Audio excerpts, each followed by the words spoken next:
I'm Tony Stewart, and you're watching The Skinny.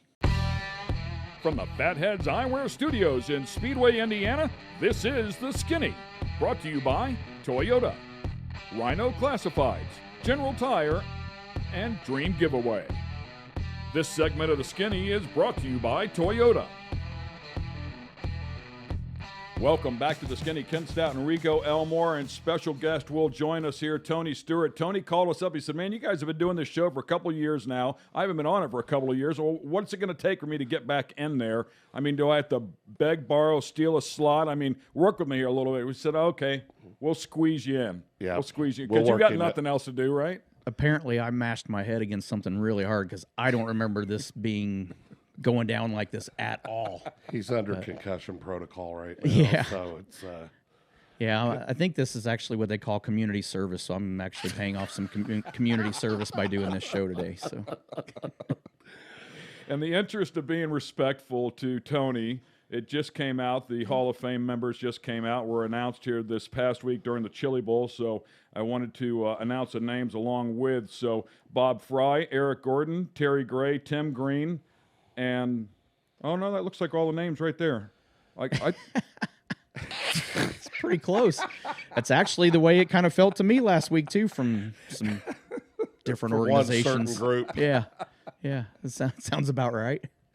And of course, Tony Stewart, man, congrats on that, dude. Thank you. That's it was something really, really cool when I got the news for that. That's I don't mean any disrespect on the NASCAR side, but this means every bit as much, if not more, than the NASCAR Hall of Fame to me, because I've been around sprint car racing my entire life. So to be inducted to the National Sprint Car Hall of Fame is a really big deal to me.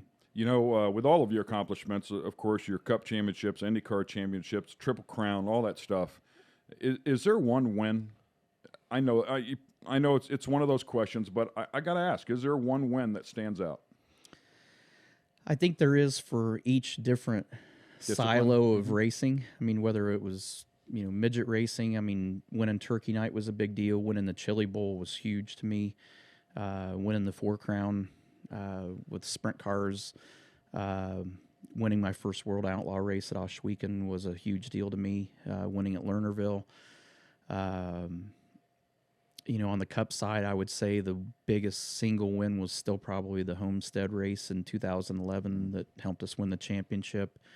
That was like two races. You passed like three groups of cars. Yeah, I remember. Yeah, exactly. I don't remember the official number, but it was in the 100 plus. It was the field like three times or something. On official for position count. That's not counting lap cars that we passed. That's cars for position. And there's only 40, at the time, there were only 43 cars in the field. And to pass 100 and some odd cars for position means you've went back and forth a lot. You earned it. Yeah, what was the first one? What did somebody come down on it? Kurt Busch's U-joint broke and went through the screen of the car. And we had pit for that. Like the radiator or something, right? Yeah, it literally at the end of the race was, when they opened it up, it was a 1/4 inch from the radiator is where it rode the rest of the race. And then the second one was contact with David Rudiman, who moved at the last minute to let us go. We got a big run on him, and I think he just saw us at the last minute, so I didn't think he was moving, so I started to move, and then he moved at the same time, and we punched a hole in the nose and had to come in and fix that. And I remember you telling us before, you said on the radio, and that's it, boys. We ain't going to win this one. But well, I actually sat there just to try to lighten the mood when it happened the first time. I said, man, they're really going to be mad when we come back and win this thing from the back. And I was joking around with the guys because I was trying to make myself feel better too, because I felt like at that point that was it. We weren't going to be able to get there from there. And then we drove back and then had the contact again. So being in a light mood, I said, man, they're really going to be mad when we come back and win this thing now. And was still joking around. I had no idea that we still legitimately had a shot to win it at that point. And poor Carl Edwards, you had beat him up since the press conference and then came back and Jedi mind tricked him all the way yeah, through. We beat him up so bad that he forced him into retirement a couple of years later. I say that jokingly. Carl was a great guy, and in 2016 when I retired, at the beginning of the year, 2 weeks before the season started, I actually broke my back and missed the first 8 races of my final season in 16. And But Simpson has been my sponsor forever on my safety equipment, and I got a brand new helmet for every race in the 2016 season, and different paint jobs on them, all different things that represented things that I was passionate about. And so I traded 24 helmets with 24 of the Cup drivers that year, and the helmet that Carl Edwards traded me at the end of the year was the helmet from 2011 at Homestead. Wow. He still had that helmet and went back and found that helmet, and that's the helmet that he gave me. So that's one of my favorite helmets, just because of the meaning. And I have a lot of respect for Carl Edwards, because he's a great person, and for him to have thought that much and put that much thought into what helmet he wanted to trade with me was pretty cool. Yeah, I was going to say, and clearly mad respect for him to trade that helmet. That's great stuff. It's really the whole helmet game that goes on in motorsports that, honestly, for the fans, for the most part, I don't think they realize it. But, I mean, you've got Scott Dixon and all the IndyCar guys, and you guys, I mean, everybody's swapping helmets. It's pretty cool. Yeah, I traded my first helmet with Elliott Sadler in 2000, and we were both rookies in '99 together. And after about the first third or quarter of the season, we were the only two rookies left out of the 7 that had signed up for Rookie of the Year. And so every Friday morning at 9 o'clock, we were in a meeting with Gary Nelson for the rookie meeting. And so it was just kind of, we got to be buddies that year. And then in 2000, I asked him if he wanted to trade a helmet. And, at that time, NASCAR money was really good money, and I could go buy pretty much what I wanted. But something that meant a lot to me was, how we all paid so much attention to what our designs were and our paint schemes on our helmets. And so I started trading, and now my helmet collection's over 350 helmets now. Massive. And I've touched a lot of them. I think you shot almost all of them. Well, I will say that machine, Carl was in there running the machine, and it's no easy task by any means, but Carl was in there running the machine, and by about hour 36, he was junk. And Tony's like, here, move over. Let me take over on it. Carl's like, now you need to do this. He like that, picks it up and starts running the machine, the 360 machine we've got. Starts running it, and I just laughed and walked away. I was like, bye. I mean, it was like immediately he started ripping these things. And but yeah, the collection is one of a kind. And to his point, what he said about the whole deal with, you can kind of, it's one of those things, you can kind of buy what you want, but that's something that you can't buy, right? It's got a personal attachment to it, and people that you're with and stuff like that. So he's been trying to get my go-kart helmet from '92, and I'm not going with that yet. Just need an ashtray, or what were you looking for? Well, can't find a place big enough to plant some flowers or an actual small tree in my front yard. So a helmet that big, you could probably plant a small tree. So make a little swimming pool for the ducks or something. Yeah, something nice, that's what he's looking for. But all right, well, good. Got that all straightened out. So when I walked in, I said I hadn't seen you in a little while. First of all, congratulations on your 50th birthday. I know it was a little bit ago. Congratulations on your marriage, which just happened, a couple of months ago, I guess. What does Tony Stewart do in the span of a year? Well, he turns 50, he gets married, he starts SRX, and he starts an NHRA team. Other than that, I mean, you would think let's go slot car racing. I'm getting bored again. It's like I'm running out of stuff to do already. So, yeah, we definitely we've definitely figured out how to cram 12 pounds in an 8-pound sack for sure. It's any of those individually. The birthday's not that big of a deal, other than it's just a milestone birthday, which my age says I'm 50. I act like I'm 12 most of the time, which averages out to a pretty fair number that I'm okay with. I heard the gathering was pretty significant. He was excited. I left the track in Houston with no warning, and he came over looking for me to talk about something, and he's like, yeah, he had to leave. He's like, he left. He didn't say he was leaving.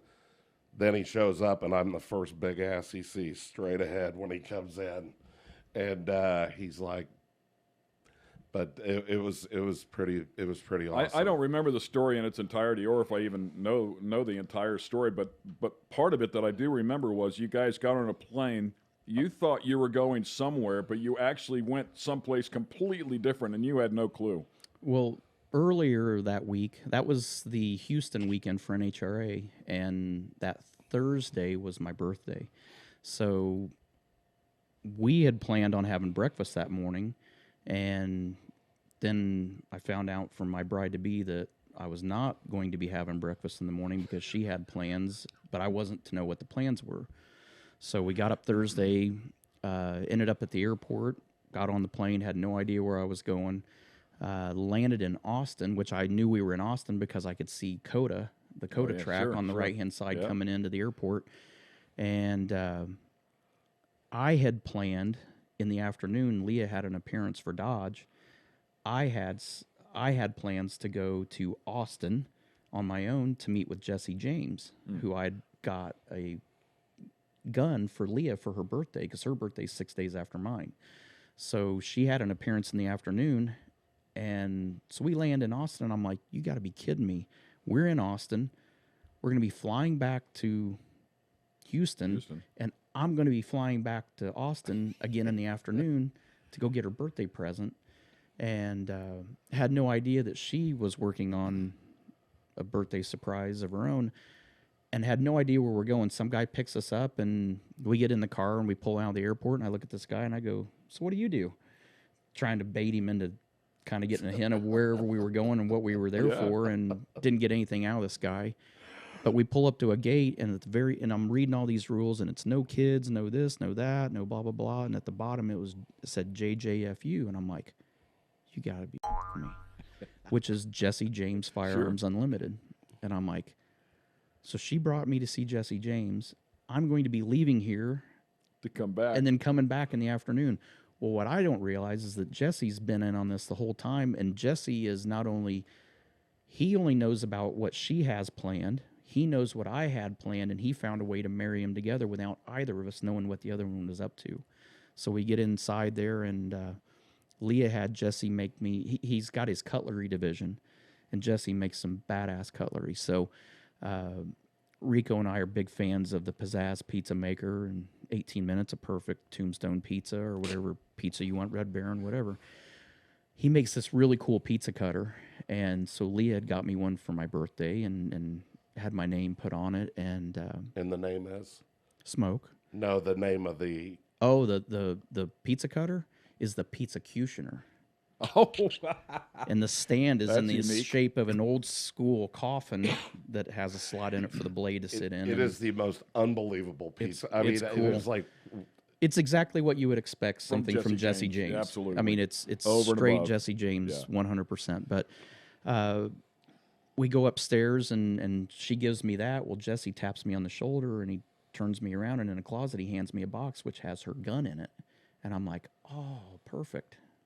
So I hand her box, which is her gift, and we have a dual birthday, and then go meet these guys, and then we get on bikes and go ride to a barbecue place about a half hour away that he likes, and had a great day. So that was a lot of fun. And then when you think that's the end of it and everything's great and we have a good weekend at the track, but it rained on Sunday. Monday, Leah's still in the factory stock division, so she gets put out of factory stock, and then normally she likes to hang out with her guys a lot, and till they get loaded up, and she's like, all right, let's go. And I'm like, wow, this is kind of unusual. And then went to go see Rico. Well, he's already headed to Indy. I'm like, what the heck's going on here? It's not like him to duck out like that. We're not normally in a hurry leaving the racetrack.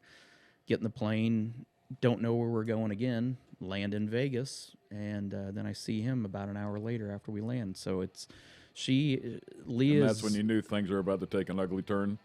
It just takes a lot of ugly turns. It looks like the gnarliest road course you've ever been on.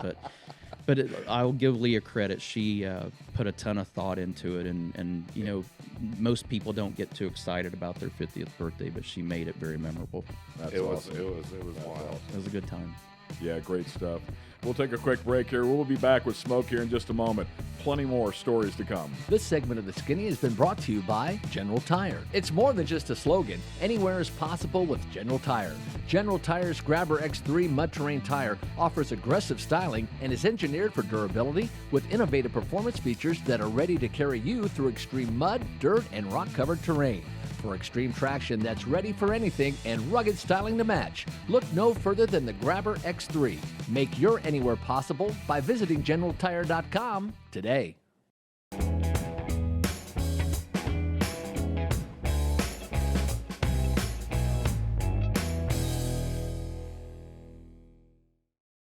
This segment of The Skinny is brought to you by Rhino Classifieds.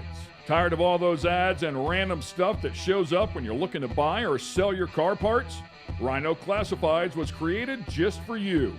Welcome to a streamlined buying and selling app created by racers for racers and race fans. Modified cars, classic cars, race cars, that special big block you need, the trailer to move your baby around the country in.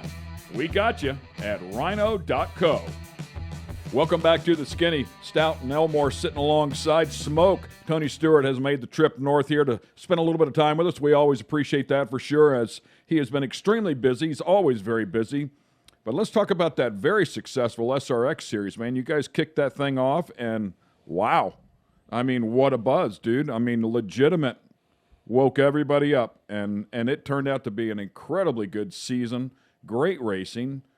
You worked in some young guns, and some of those young guns really impressed, made a name for themselves right away. I know exactly what you wanted it to do. You had Paul Tracy, pissed off the whole world. Everybody's watching because either they love him or they hate him. The best villain ever. The best villain ever. I had not. I think I might have met Paul one time before that, and through SRX. Man, I love Paul Tracy. I think he's cool as can be. What you saw during the SRX races is not exactly his true personality. I mean, he's a super cool guy to be around and hang out with. But he did do a really good job playing the villain in SRX. I mean, he was not afraid to mix it up with different drivers, and I wasn't really around him on the track a lot till Nashville the last night, and I had sat there the week of that race and tried to figure out, okay, if I finish in such and such position in the first heat, and the such and such position in the second heat, I only have to finish such and such position in the main to lock the points up. And sure enough, the first segment I'm behind PT, and I'm like, I tried to get under him a couple times, and he shut the door, and I'm like, you know what? I don't need to pass him that bad right now. I'm like, this is not, the risk versus reward weren't even close to each other.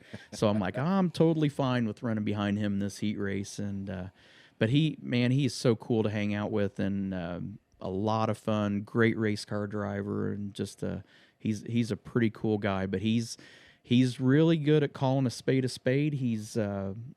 There's no filter with him. He's going to call it like he sees it, but behind the scenes and what you didn't see with SRX, I mean, he's a really cool guy to hang out with. But he was awesome. Haley Deegan was awesome. Obviously, Castro Neves and Kanan, you get those two guys in a room together, you don't even talk. You just sit there and put your hand like this, and you just listen to everything they're saying. Are off and running, man. And you just sit there, and the next thing you know, you got tears running down your face because you're laughing so hard, crying at these two guys. They were fun, but guys, hanging out with Bill Elliott again. I met Willie T. Ribs once, clear back when the Hoosier Dome midget race happened. Hanging out with Willie was cool. Michael Waltrip's obviously awesome. But meeting guys like Ernie Francis, which the great thing, I think that was probably ultimately the highlight, beyond winning the two races in the championship with SRX.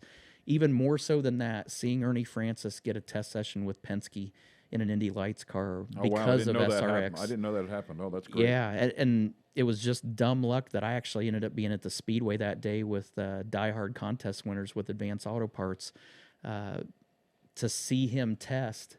And I'm like, they said, oh, yeah, it's two Penske cars running. And I'm like, well, who's in each car? And it slipped that Ernie was in that. And I texted him. I said, hey, you at Indy today? And he goes, yeah, you in Indy? I said, yeah, I'm watching you.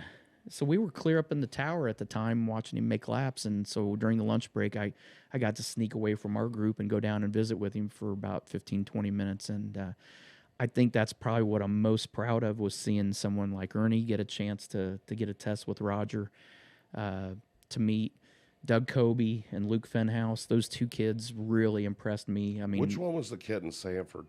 Was that Kobe? Stafford? Or Stafford, I'm Doug sorry. Kobe. Yeah, and Doug's awesome. I mean, super talented guy. He was on, yeah. Was on a rail, and I learned more in 15 laps following him than I would have learned in a 200-lap race trying to figure it out on my own. He's a machine up there. He knows how to get around that place, and it was almost embarrassing trying to keep up with him because he just was super fast all night. We had a couple moments during the race where we got to keep up and racing pretty hard and kind of keep him pinned down where he couldn't get a run. But Doug was super cool. Meeting Luke and running with him at Slinger was a lot of fun. Probably one of the most mature kids I've ever seen for his age. Super switched on. That's a kid that deserves an opportunity. Kobe got a one-off truck ride for that deal at Stafford, and hopefully we can get Luke an opportunity in a truck or an Xfinity car because I feel like he's definitely got the talent to do it. Slinger was cool. Slinger was fun. I'll be honest, I had heard a lot of cool ththings about it, and I watched a YouTube video of it. I'm like, how are we going to race there? It's like a big Anderson Speedway is kind of the way, or a bigger. Yeah, I felt like we were going to be racing in a bathtub. Yeah. I'm like, how are we going to? And then I went and ran the first practice round. And I'm like, I can barely get around it by myself. I don't know how we're going to race each other around this thing. Yeah. And that was the one track of all 6 races that we ran. That's the one place I had the most fun racing at. Oh, wow. And it was packed. unreal. It was packed. The fans were amazing. Stafford The fans up in Wisconsin and Wisconsin. are unbelievable, man. I don't care whether you run a midget in Wisconsin. Yep. I don't care what kind of car you race in Wisconsin. Wisconsin, in my opinion, has some of the best race fans in the It is. country. I thought you were going to say period. food at the state fair when we'd race That there. too. That too, and when you go race at Plymouth, Wisconsin during the fair, the fans will actually bring you beer after the races, Cheese which curds. never happens. They're bringing bags of cheese curds and handing them to him. I'm like, here, I'll take them. I'll get them out of your way. Yeah, well, they mean, brought just- cheese curds and beer. He got the cheese curds, I got the beer. I mean, if you're not in the industry, you would think racers are coming from the South or coming from the West Coast. You don't think of, just naturally don't think of racers coming out of Wisconsin, but it is a hotbed of extremely talented racers across all disciplines. And then consequently, the fans, they pull for those guys, so they're knowledgeable. They know what's going on. I mean, it's short course off-road, huge up there, with Crandon and Anago and all that stuff. Bark River that's gone on for years. Bark River's Michigan, but, I mean, it's just really right across the way. But, yeah, I mean, those fans they're passionate. They're passionate fans, but there's something about how respectful they are too. It's when you hang out during the night and you're racing, they kind of settle into their deal, and after the races are over, then they come down and like we never got in a hurry to leave when we were at a race in Wisconsin. I mean, there were times they're shutting lights off and we're still hanging out and having fun with race fans there because they're just that adamant and they're super respectful.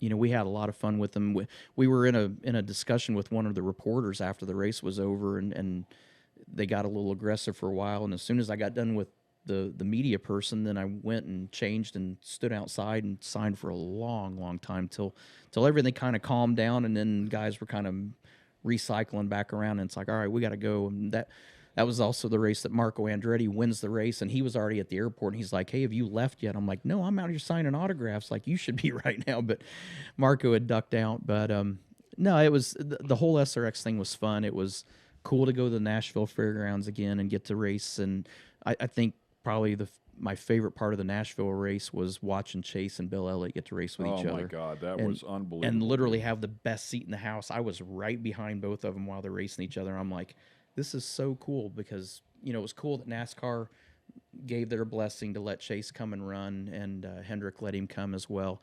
And it was fun. It was, something that they got to talk about the next day during the NASCAR broadcast. And, I remember what it was like to represent NASCAR when I ran IROC and how proud I was to represent NASCAR. And I think that's the way Chase felt when he got an opportunity to run SRX with us and race with his father. So I felt like there were just a lot of cool things that happened that year or with that series for the first time year. ever at Eldora.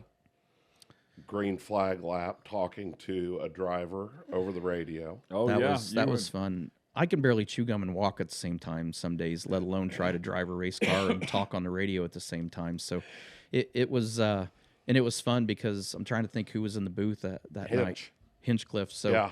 and we knew that we were going to try to do that. I'm like, man, I'll do the best I can, but I said I'm probably going to sound like an idiot. And we're at lunch, and this whole thing's kind of like getting put together. I'm like, oh boy, this ought to be good. And he calls just as I'm catching Marco. I'm like, man, of all times to try to talk to me, and he's like, well, what's going on? I'm like, I'm getting ready to give your boy an education right here. I know, it was beautiful. So it was awesome. fun. It was a good time, and we had great people. Pam Miller, who does a lot of the Fox broadcast, Pam orchestrated all the TV stuff and did a fabulous job, and we just had a really cool crew. It was fun because each week we had 2 RVs. That we split half the field up, so 6 of us would be in each an RV, and Marcus Lemonis and his group coming on board and supporting the series was huge for us, and just hanging out when we had downtime and wanted to get out of the heat and relax. All of us just sitting in there talking together was probably we wish you could have had cameras and microphones in there. So we envisioned this show. I mean, seriously, that's kind of what we envisioned here. And it was just fun. It was fun to sit there and have different drivers from different backgrounds, and we're all in the same place racing with each other, and everybody just had fun. It was just a good time for 6 weeks.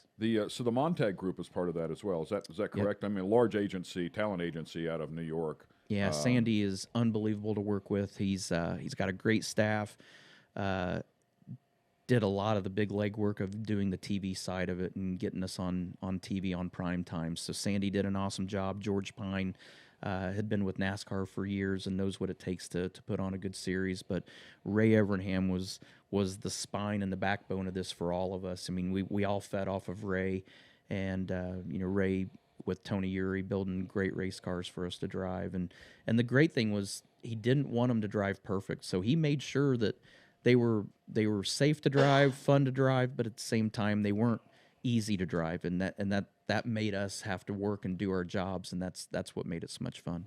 Yeah, the diversity of the drivers, the race cars being very close, very competitive, the unique styles, different racetracks, the production. Schrader testing. It got big, Schrader testing, keeping all the cars, equal. I mean, oh my God, couldn't have a better person, right? But the production of it got, as I watched it, it got better every week, and some of that stuff, like I think they went to Elio's house and did a walkthrough and saw some of his trophies and where he lived. Some of that behind-the-scenes stuff, where they get in and bring these people to life. It was a fabulous production. I mean, I was looking at it from a couple of different eyes, if you will, in terms of racing and production, but it was a really nice job. You want me to read the text that you sent? Well, you know what? It's a race team. It's a race team, and you massage and you tweak, and I think you guys did that. And boy, it got better every week. I think the things that we were really proud of from the production side were, nobody had ever talked to a driver during a green flag run. So that was a first, but the drone work that if you watched the World of Outlaws the last half of the season, and if you watched the shootout and the Chili Bowl, watching drones running around cars during green flag runs, that had never happened before SRX. Now it's common. Right. So now during Chili Bowl and the shootout, we saw it during the World of Outlaw races, and I think it adds another dimension that we've never seen. But that was ideas that Pam Miller had of trying to push the envelope and doing something that had never been done before.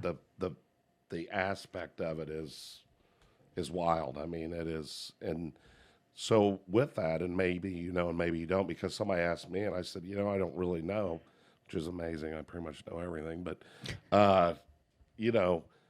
does it have a follower, or is it, does it lock on to set? No. It's just an operator, right? Yeah, okay, it's just a drone operator, which I sat there when we were at Stafford and watched him practicing with that, and it scared me to death because I'm like, this guy makes a mistake, he's going to run into these things. If it runs through the windshield of one of these cars, we're in trouble. We got a problem. And I saw him during green flag runs because at night you can see the lights on it, and I thought, man, if I could make the car corner as fast as the drone can corner, we'd annihilate the field tonight. But the drone operators, I mean, were on point. They're badass. The one that they had at Indy, the SRX race, I think the wingspan on it was... It would pick your fat ass up, literally. Are you going to let him talk to you like that, Stout? With that, you better go to break for a little bit, cool off. No, it was... Because I asked those guys, because I saw it. It was huge. It was about a 6-foot wingspan. and it had six props on it. And I said, how strong is that thing? I said, could it pick me up? They said, oh yeah, no problem. It'll Really? definitely pick you up. Oh, wow. Yeah, it was amazing. I've seen them at Crandon with short course, and they were running near 100 mile an hour. Yeah, they're I mean, super fast, and super the nimble. The operators are unbelievable. And to fly high def cameras around there with the gimbals and all that stuff that they have to have on it. I mean, there was a lot of equipment hanging off of it, so they had to be stout. But to fly them around, I mean, like I said, they had to practice as much as we did, because you're sitting there on half-mile tracks where, you know, we're running pretty good straightaway speeds, but to be able to figure the timing out of, we have to get to the end of the straightaway, decel, be on the brakes, corner, then accelerate, and for them to figure out the timing of that and to be able to stay with the cars like they did was unprecedented. Wild. Nobody had ever done it before, and then all of a sudden you see it in different forms of dirt racing, and I'm sure we'll see it in pavement racing as well now. Super cool. All right, we're going to take a quick break here. We'll be right back with one more segment. Tony Stewart, tell us what's going on in 2022.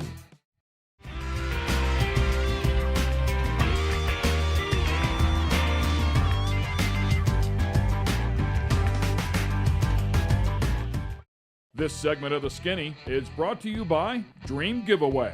Dream Giveaway has been giving away high-end American muscle cars to raise money for charity since 2007. Dream Giveaway is known for giving away classic and new muscle and paying the federal taxes so the winners don't have to. For $25, you can jump in the game, and part of that goes to charity. You'll have a chance at winning some of the coolest cars on the planet. Check it out at dreamgiveaway.com. Welcome back to The Skinny, as we've been reviewing some of the stuff that Tony Stewart has been a part of in 2021. We want to look forward here to 2022. I'm sure that the pattern is full once again. We were talking about SRX. Will we see more of the same here in 2022? Yeah, I just signed up again for SRX. They've about got the schedule done, almost ready to release it, and we're working on the driver lineup. So I got some new guys that want to participate in the series. We kind of knew after going through the first season, we had a lot of drivers that wanted to be a part of it that were like, we don't know about these guys. But the guys we really wanted, it was hard to get the group that we really, truly wanted. After year one, now that there's a lot more guys that were on the wish list from year one that want to be a part of it in year two now that they've seen it. So you don't have to say my name. It's okay. I know. Well, you're on the first or second alternate list right now, but you're on the list. But They're going to put the porta power in the seat. It's porta power. We're just building a whole new car that just the frame rails have to be widened to get you in there. That is the seat. But it's cool to see the guys that want to be a part of it. Be able to fit in, and you'll be able to fit in. Yeah, the big boy car. It's long, it's wide, it's for everybody.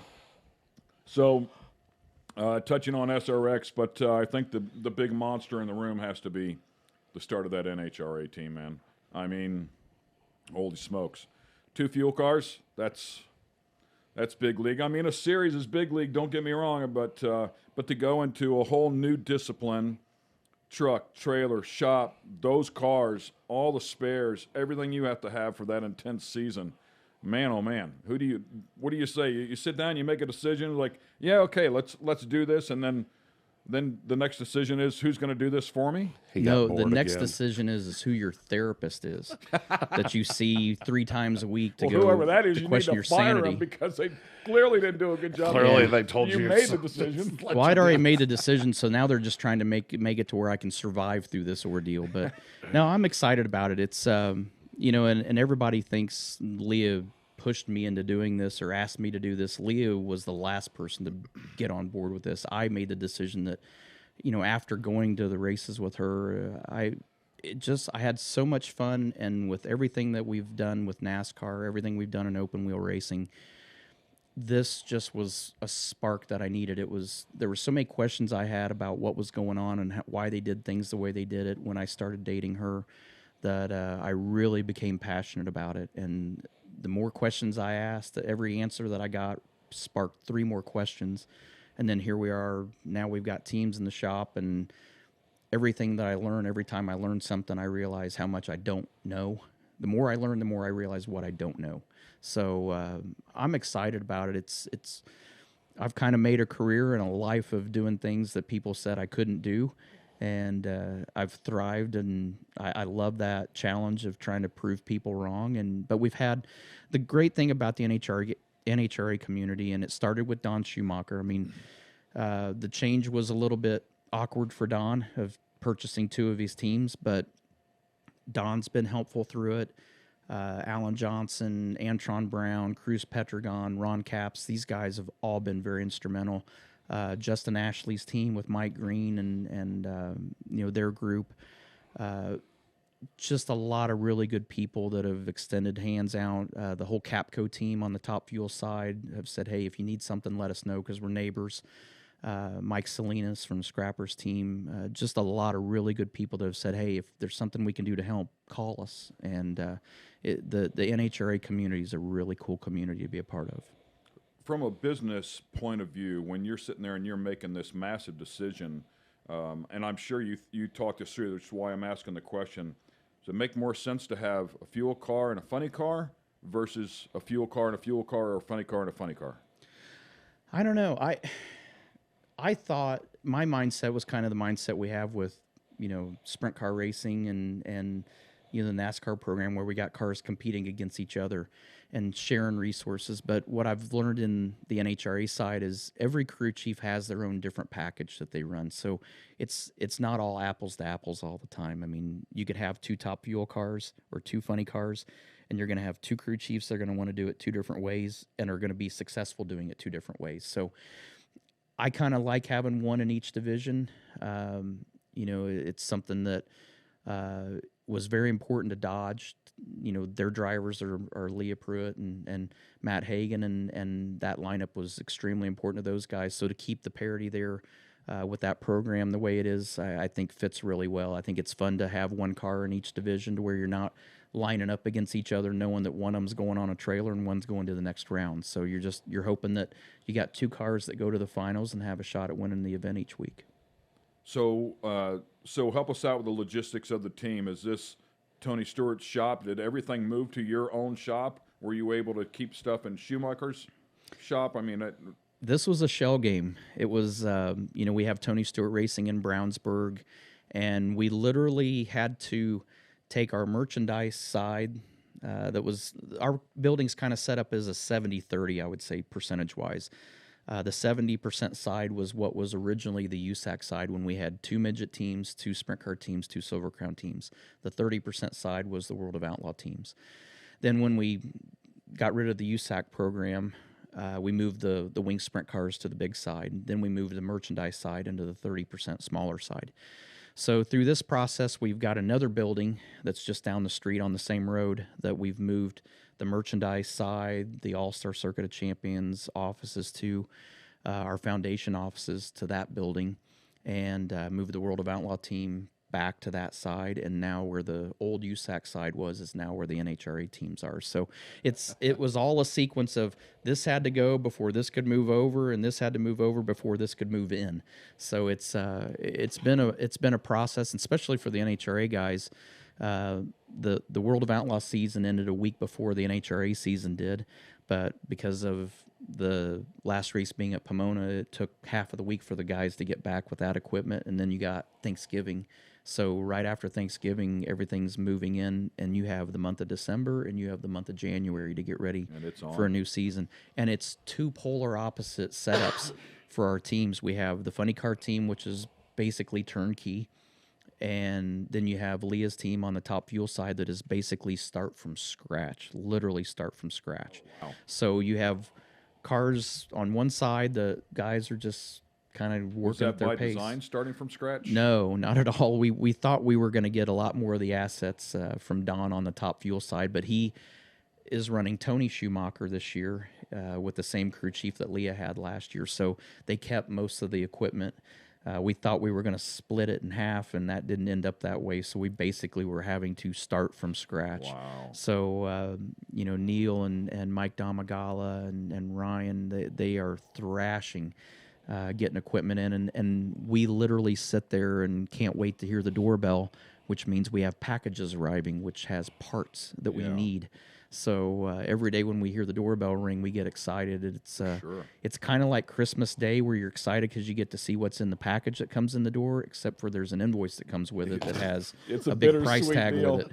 So, but now with all the logistical stuff going on, wondering if you're even going to get it. Yeah, it is a absolute nightmare. The supply chain is terrible right now. But again, that's where Bob Task was one I didn't mention in that group earlier. Bob and all these other teams have sat there and said, if there's something you need, let us know. And that's the great thing about that NHRA community is that everybody's like, we'll make sure we get you enough stuff to get you up and going. So I'm very, very happy with the atmosphere with the NHRA side and all the help from the other teams of making sure that, if we don't have something that we don't think we're going to get in time, we start picking up the phone and making phone calls down to other shops. And if they have something that we can use, they're more than willing to let us get it from them. So it's a great community. It reminds me a lot of the sprint car community on how everybody works together.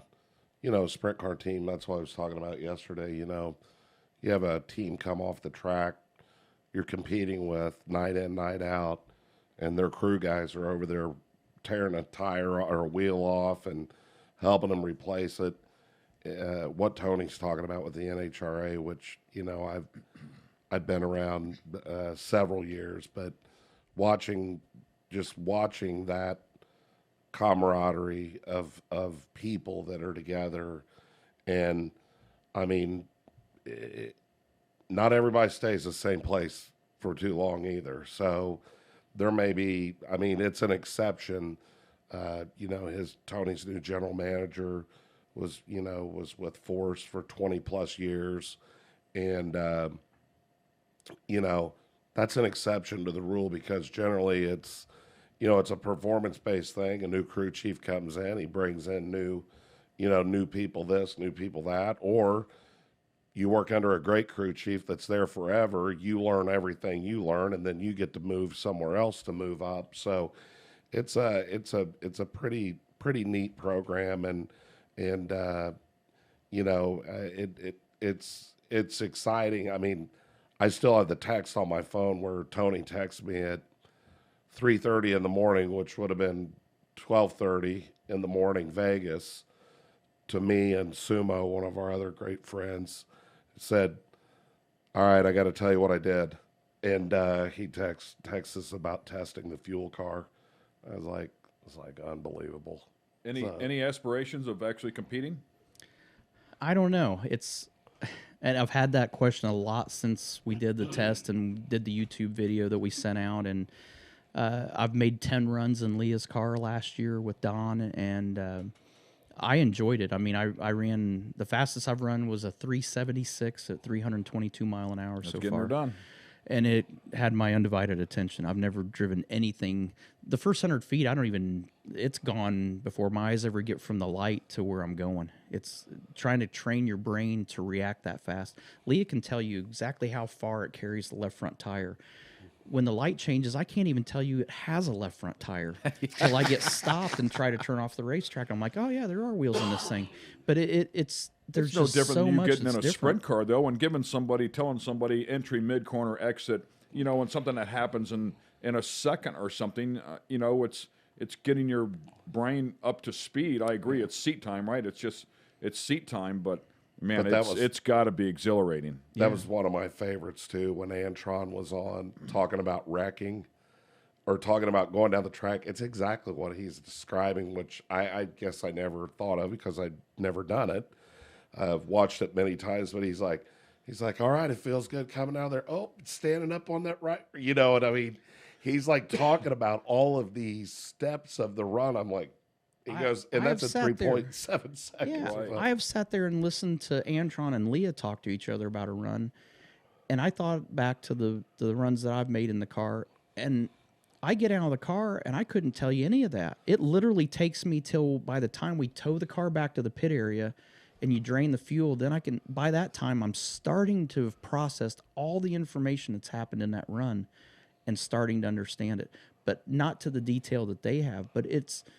When you hear people talk about we use 18% of our brain, I'm like, who came up with 18%, first of all? But where does that even come from? I truly believe that now, because it's no different than your muscles. You don't just sit there and bench press 400 pounds if you're a 100-pound person.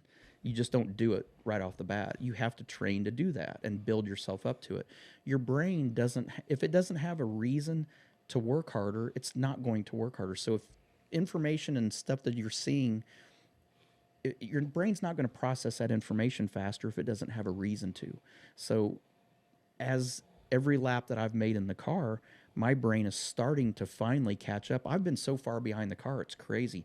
Now, my rear end sitting in it is in time with it, and my hands and my butt are feeling everything that it's supposed to feel and reacting in real time. My brain is processing it slower than what it's happening. And you get done and you're like trying to initially think what just happened, and it's like, I don't know. And then 2-3 minutes later, now your brain catches up and you're like, yeah, it did this when it left, and you feel this, and some of the things that Leah and Antron don't think twice about, and listening to Steve Torrance and Matt Hagan talk about their runs, and Ron Capps and Petragon. It's like I listen to these guys and I feel like a school kid going, wow, they felt all that in 3.7 seconds. Are you kidding me? I remember my first exposure to what you're talking about was with my son running go-karts. He's 13 years old, his first year in the kart. Didn't have a clue what was going on. We were running with Connor Daly. Derek was out there on a regular basis, and I would confer with Derek. I didn't know what I was doing, right? Robert, my son, didn't know what he was doing. So I'm listening to him. Derek said every time he comes out of the car, I ask him what happened, entry, mid-corner, and exit. He said, and ask him to focus on one turn. And I remember the light bulb went on. Robert would come back and he'd say, I don't know what the car's doing, you know? And then all of a sudden the light bulb went on. And when it went on so quickly, I was like, I didn't believe him. I mean, he came back with information. I was like, there's no way that you know. Because he would say, it's lifting up the inside rear tire, but it's carrying it too far now. Or the back's driving the front. I'm like, are you serious? Like, you really feel all this? And, you know, if you look at the data and the amount of time that a cart's in a corner is less than a second. And he's processing everything that this thing is doing, you know? And same thing you're talking about. It's just at some point his brain wrapped around what was going on, feeling what was going on, and then the ability to feel it, but then to retain it and bring it back and tell somebody. That's a whole nother level. Yeah. I mean, it's amazing. Especially on road courses where you have so many different types of corners and different banking and angles and this and that. But it went back to, you know, when I ran oval track stuff all the time and when I ran Indy cars, if there was a piece of material on the racetrack that was no bigger than the size of a quarter, I could see it if it was anywhere near the groove. And it's like, how could you see that running over 230 mile an hour at Indy? You can. Your brain learns to process that information, and it's all about the first laps that you're running. No, because there's so much that's new. The speed's so new that your brain's trying to learn it all and get used to it. But once your body and your brain starts getting comfortable with it, your brain will start slowing everything down. You know, when I watched her the first run when we met, I couldn't even see the car. I saw a silhouette of the car. I saw fumes, and it looked like it took a second and a half to get down there. Now, when Matt and Leah go down and make a run, it looks, I can tell you, I stand in the same spot behind the car every time for both cars. If it moves left or right, I can tell you how far it moved and almost tell you, I'm getting better at being able to predict how far out it was when it started making its move. But it looks like it takes 8 seconds to get down there, and it's sub 4 second laps when they go down, make a run. So your brain starts figuring out how to process all the information faster and faster. And when it does that, essentially it looks slower and slower. So you start picking up more detail of everything that's going on in that run. I know you're very well aware of this now. I've always thought for years that the television side of drag racing, and I don't want to, this is going to come out worse than what I mean it, but it kind of does it a disservice because in order to shoot the race, it's always on the side, and it shoots the cars going down, and you want to see how close they are. That point of view is important. But what you very rarely see on television is that those cars never go straight. Right. I mean, they're like, you know, everybody's like, oh, it's drag racing, it's a straight line. It's like, I got news for you. They don't go straight. They don't even go close to straight. Well, the funny car, when you see one of the drivers in it, and their hands are like this, and it's not turning. Full lock. You know, if you do see it go straight, most likely it's a slow lap. Yeah. It's a slow run if you see it go straight because it's just not pulling as hard as it needs to.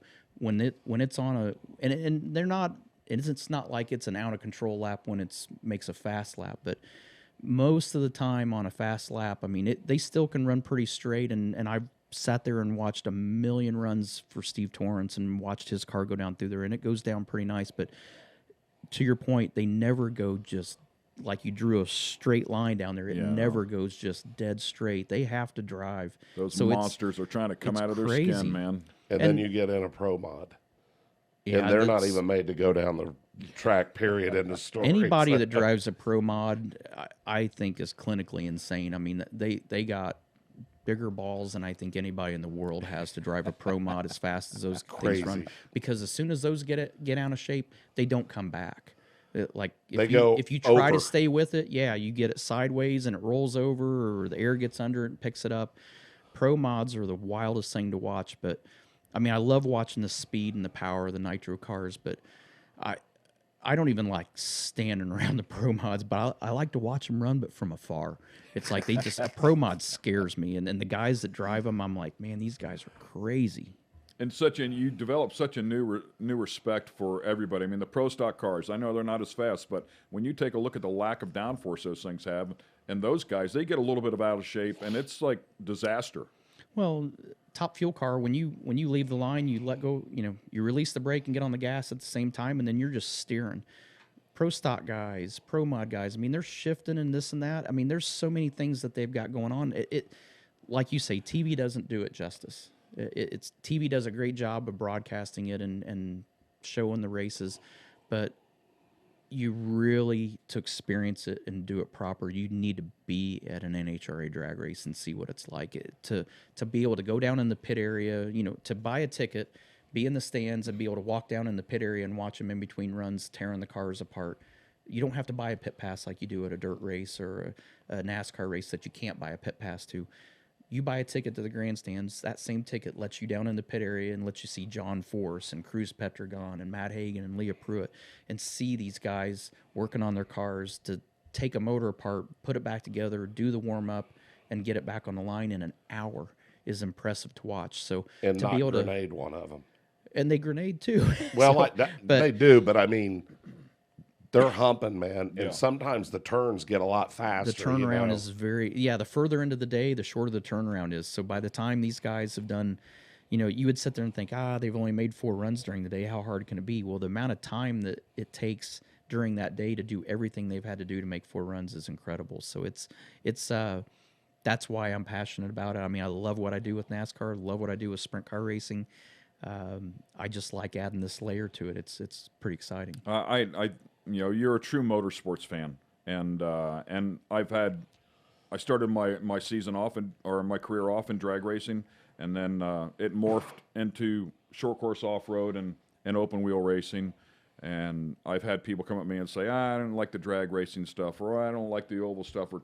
I look at them and say, I have mad respect for the skid plate racers on a Saturday night, because they know something about that you don't know.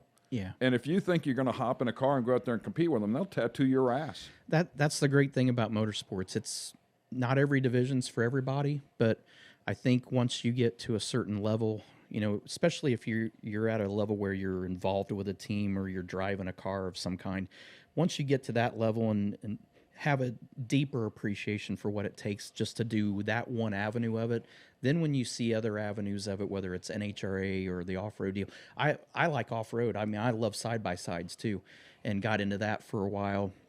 When I broke my back this last time, it's tamed me down a little bit from doing all the crazy stuff that I like to do with it, but I love it. I mean, I never drove anything where I got all 4 wheels off the ground on purpose before in my life. So other than your truck down in Columbus, but that's another story. Thanks for bringing that up, Bud. I'm sure the Columbus Police Department will be really proud to know that I'm jumping my truck around home. I think they did a video with you on that. Yeah, they did.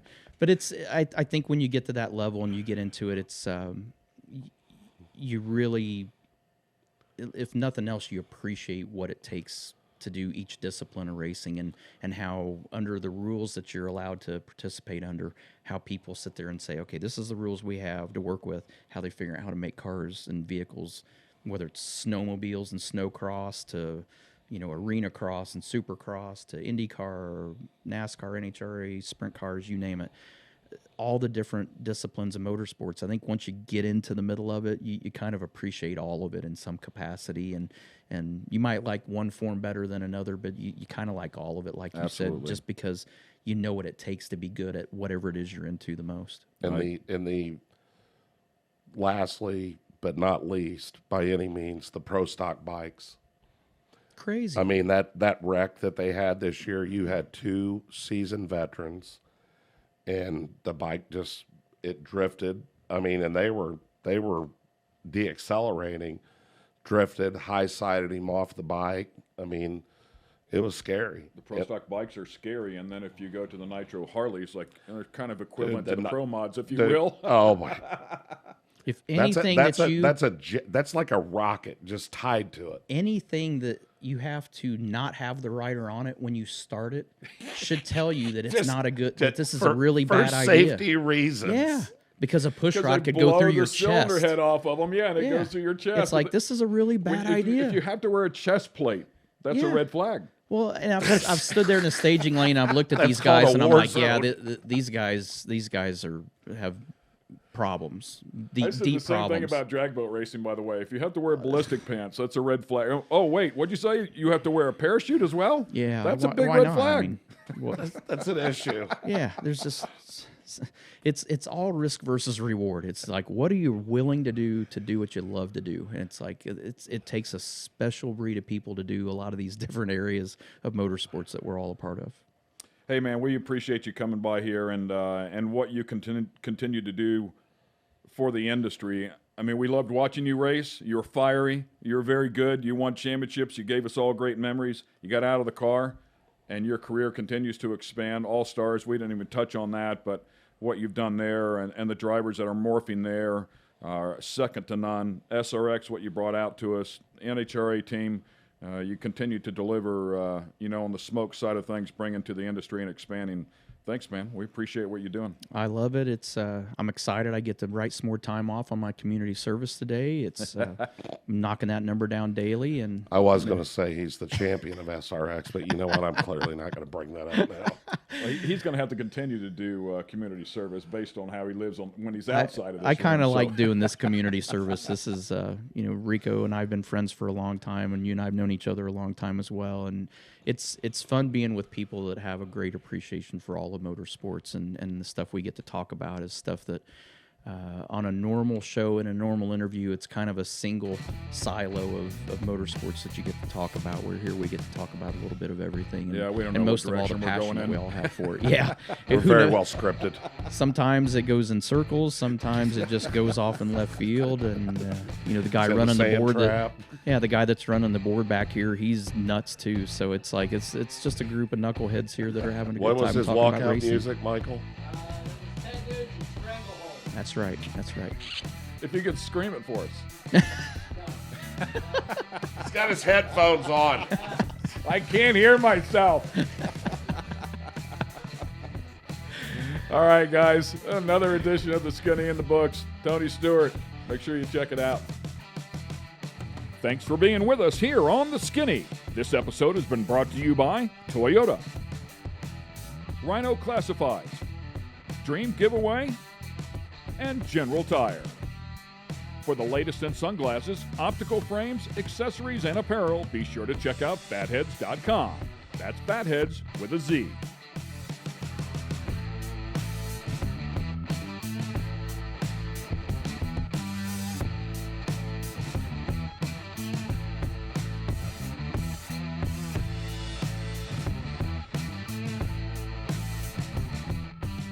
Production facilities provided by Fatheads Eyewear Studios.